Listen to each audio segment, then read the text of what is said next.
Belə bir məntiq testi var qarşımızda. Diqqətlə baxırıq. Nizami, minarə, rəssam. Sonra verilmiş variantlardan biri 3 nöqtənin yerinə olmalıdır. Baxaq uşaqlar yaxından.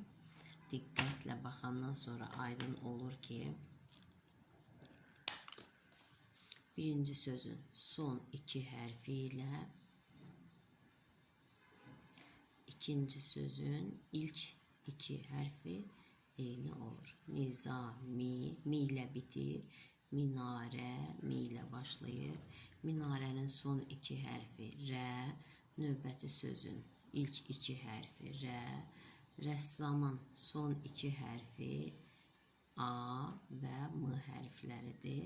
Deməli, bizim növbəti sözümüzün ilk hərfləri birinci və ikinci hərfi a və m olacaq və variantlar içərisində amil sözü bura uyğun gəlir.